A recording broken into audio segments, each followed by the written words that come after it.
And welcome to Calvo AI. My name is Justin Clay. I am the founder of this company, and I'm going to talk a little bit about what we're doing today. And I wanted to make this video in anticipation for the ARMA event. ARMA is the Austin Regional Manufacturers Association event tomorrow, and put together some content for people to see so that they understand what we're doing and the product offering that we're trying to deploy to the market. So to back up a little bit, what is Calvo AI? What do we do? So Calvo AI is a manufacturing analytics company, and we're going to be leveraging AI to extract data from manufacturing operations. And from there, that's going to enable engineers and executives and anybody else who uses that data to make better decisions on how to run the business. So we are deploying a tool that we're calling the Assembly Event Tracker. So you'll hear me talk about this tool as AET throughout the rest of this presentation.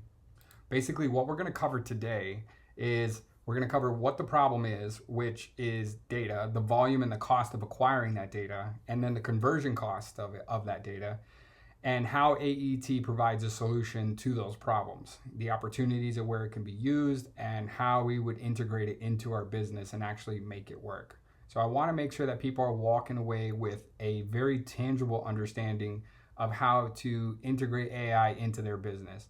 I know AI is a very hot topic right now, and it's a little bit cheesy to talk about it, but the opportunity that I see in the market is how to usher these tools into real actionable insights for people to actually use and run the business with it.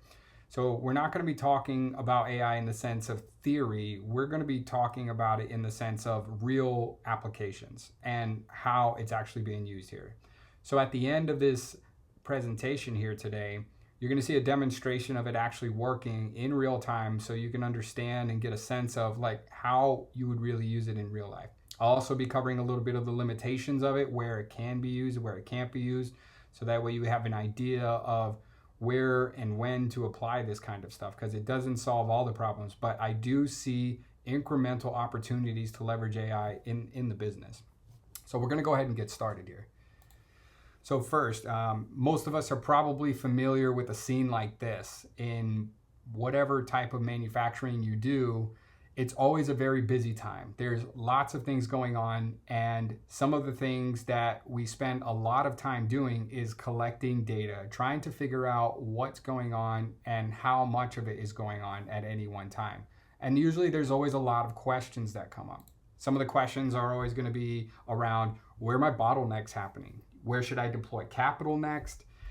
Which processes are working best? Which ones are working the worst? How many units did I produce? Everybody's understanding of what we're looking for when we're running a manufacturing operations. And normally the types of metrics that we all collect to try to measure and answer those questions are things like yield, downtime, OEE, process capability, and there's probably a giant list of other ones. And those are pretty much the data types that we're actually trying to collect to make those decisions. And current methods of collecting that data usually would involve some form of hiring engineers, running process studies, writing a lot of documentation, and even going to very CapEx heavy solutions like deploying automation, MES, SCADA software to be able to record, collect that data, and then turn it into something that you can use to make better decisions on how the pulse of the operation is running and where your pain and bottlenecks are. So I want to talk a little bit about the conversion cost of data, because I think this hits really hard on how and why AI can really help a lot.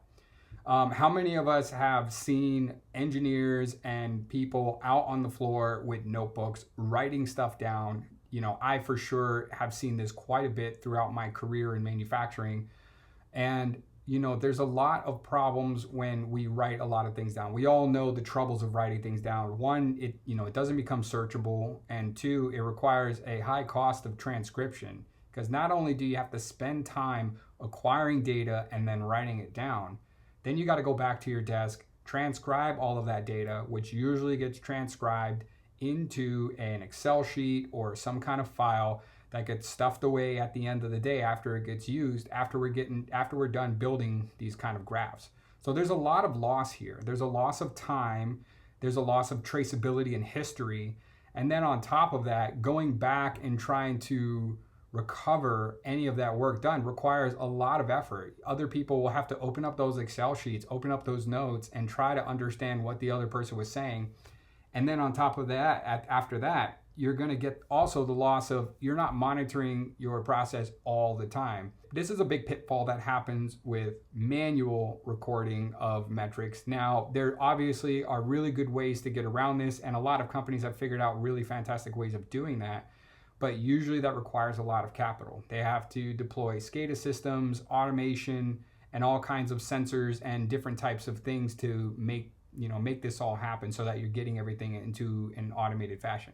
But at the end of the day, what you're seeing here on the right-hand side is the ultimate goal of what an Industry 4.0 type operation would look like. This is kind of the mecca of what we would all love to see when it comes to measuring our operation. We want to see all the numbers all the time, and we want to get a full feed of what's going on. But that's very hard to do. It's very expensive.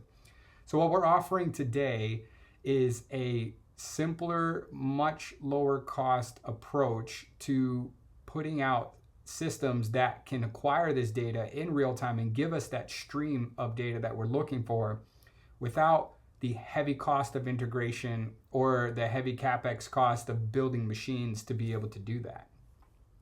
So what is AET? AET is a camera system that uses video and extracts data from that video. So a key part of this is, could it record video? Yes, it could, but the primary benefit here is that it's extracting data from video, and more specifically, extracting data from a stream of video. And it's a pretty simple system. So what does that look like? Well, the system would take a stream of video, so this would be real time, where it's recording exactly what's going on. So this could be an assembly process or many other different types of events. And it takes those events and enumerates those events into actionable data. So it's looking at the video stream, and the AI is parsing out what's happening in real time, looking at what's happening in the video stream, and then pulls data out of that video stream. And then from there, we can take that data and do something with it. We can either store it in a CSV file, put it into a database, or integrate it directly into dashboards, emails, whatever we want to do with it. The important part is now that we can take a stream of data and parse and extract value directly out of it, and we don't have to waste a lot of time recording that data and keeping it for history. Now, if you want to keep a historical version of the video, you could do that. But the important part is the data, not the video itself in most cases, right? There are cases where video makes sense to keep, but in essence, what we really want at the end of the day is going to be the data that comes from that video. And that's really where AI is going to be able to leverage its power in being able to turn video streams into actionable data that we can use for day-to-day tasks. So what do those tasks look like? Where can we really use this stuff? Here's a couple of examples here. If we look here, you can do things like monitor manual assembly processes, understand all the KPIs of what's going on, or you can even do things like assembly guidance, where the AI has a live video screen feeding back directly to the operator, telling them what to do. That's a more advanced application than what we're talking about here today, but you could do that. You could evolve systems like this to do this. And in fact, there are people out there actually playing around with this technology, doing things just like that. You can use it inside automated assembly. How many times have we deployed machines and we wake up the next day only to find out that there's been a ton of adjustments made? People have went inside there, changed nests out, changed sensors out, moved things around, and really compensated for errors and compensated for possibly quality issues without recording what's going on. And the machine only has so much capability to record what's happening, right? It can only really sense what's going on, in most cases, what's happening on the production when production's running. But if somebody comes over and moves a nest, or somebody comes and changes a camera, or moves wires around, or turns knobs, very rarely are those things actually being monitored, or they're very expensive to be monitored. You could even take it to maintenance events, where you're guiding operators, telling them what to do and how to do it, so that they don't have to rely on memory to do it, or just recording and logging the events themselves and exactly what happened, what wrench, what valve, what time, and all those things that have happened. And what's really nice about these types of systems is that the device that we have here is able to talk to any type of the device on the outside of its scope here. And what does that mean is you can either deploy it as a standalone device, or I can take it and integrate it directly into other industrial systems. So if you're using your favorite SCADA system like Ignition or Kepware, you can talk directly to that, talk to it directly to a database. You want to integrate it with a PLC to start putting some logic behind it, you can do that.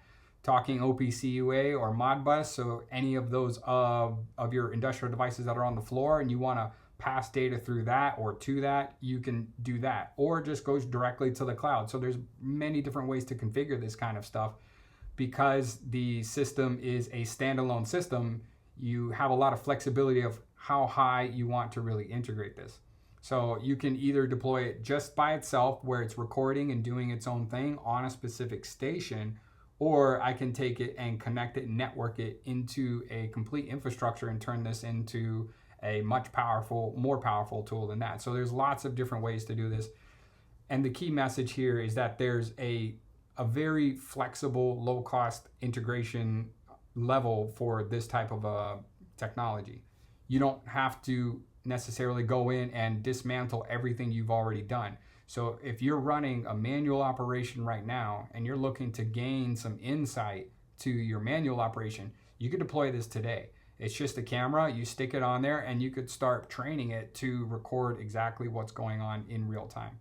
And then if you want to expand your business and you start deploying automation, you could take that same camera, plug it into a network, and have it talk to printers and have it talk to all of the other logical gates to be able to start doing things like blocking product from going out the door, not printing labels, tracking serial numbers, and there's a bunch of other things you can do with it. So I'm going to give you an example today, a small demo of this thing running in real time. But before I show you the video here, I want to outline what you're going to be seeing in the video so that way you can follow along a little easier.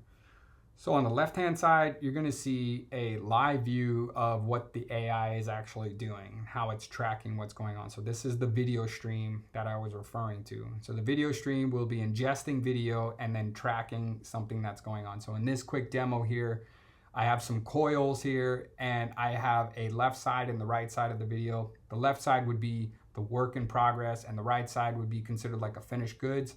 So this is just a very easy demo. Think of it like an assembly station where you're manufacturing, certain products and then you're converting those products into finished goods, and the AI would be monitoring that. And after each type of instance is detected, it records that into a database, bringing you to the second screen here, and you'll actually see the detections happening in real time. So on the second screen, you're going to see the actual log, which could represent a SQL record or just a regular CSV file, but the log will show exactly what's happening and when it's happening.